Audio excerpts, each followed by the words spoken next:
Gimana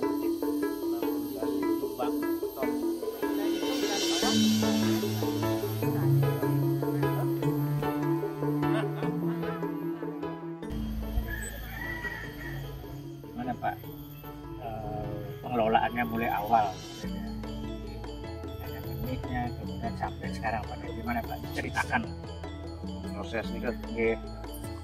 dan ini yang kan mau dikasih benih coba Yang asli benih sih Pak. ini dari yang perantaranya kan dari Mas Petani Wijindra. Nggih.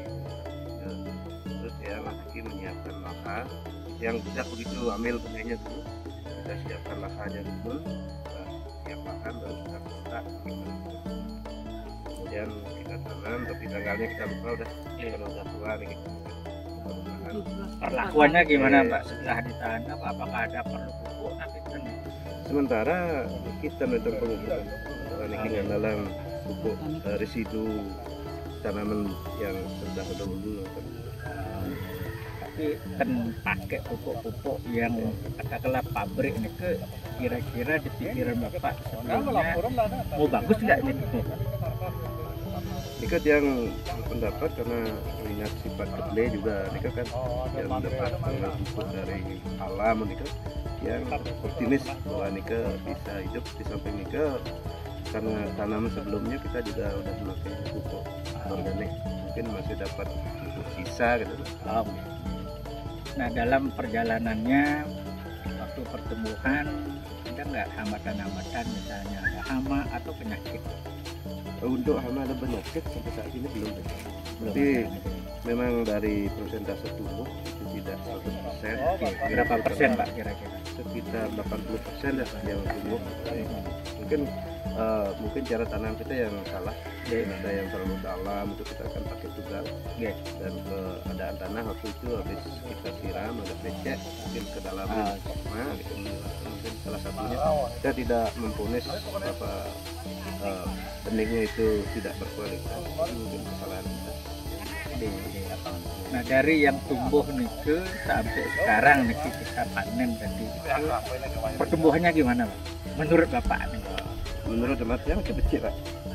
Baik itu dulu. Cuma amatan yang kedua nih di gulmanya Pak.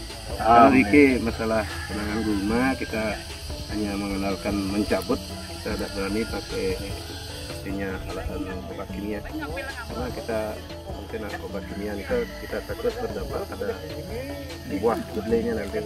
Sejauh mana Pak gulma nih mengganggu pertumbuhan kedelai? Kalau lihat pertumbuhannya, kalau sebelum kita cabut dulu mungkin gulma yang lebih di atas daripada kedelainya. Mungkin kita dari melihat aja udah enggak enak, apalagi kedelainya yang bersaing itu mungkin udah lebih enggak enak lagi. Persaingan kara Maka kita lakukan penyiangan itu sebanyak 2 kali dengan dicabut. Nah dari hasil tadi kemudian kita lihat mungkin nanti ubinan, menurut Bapak hasilnya niki kira-kira sudah sesuai harapan, bagus ataupun nafi Pak? Kita lihat dari pertumbuhan awal dengan hasil yang sebegini, ampun becek. Nah artinya kalau misalnya ini bagus, apakah misalnya tahun depan, 2 tahun lagi, apakah bisa dikembangkan di sini? Apakah cocok juga tidak hanya di tanah ini, mungkin di kawasan yang ada di sini? Untuk siang, kalau mungkin ini kan tergantung pasar juga Pak. Siang kan inginnya kedelai ini bisa dikembangkan lagi. Di samping untuk hasil juga kita ketahui atau dengar dari orang-orang yang pintar bahwa kedelai ini bisa memperbaiki kesehatan. Itu yang kita harapkan nanti dari setelah tanam kedelai kita mengharapkan perbaikan tanah ini untuk tanaman berikutnya yang bukan hanya dari hasil kedelai. Kalau di pola tanamnya nanti Pak dalam 1 tahun? Ini padi-padi palawija yang biasa dilakukan. Mungkin ini untuk palawijanya yang sering jagung. Itu jagung manis, jagung ketan atau jagung apa? Itu jagung hibrida yang sering akarnya bagus Pak. Itu kita tidak melihat pasar Pak, kita hanya dari hasil untuk ternak. Ya, karena kita pola untuk ternak. Oke, Benten, terima kasih banyak Pak. Selamat.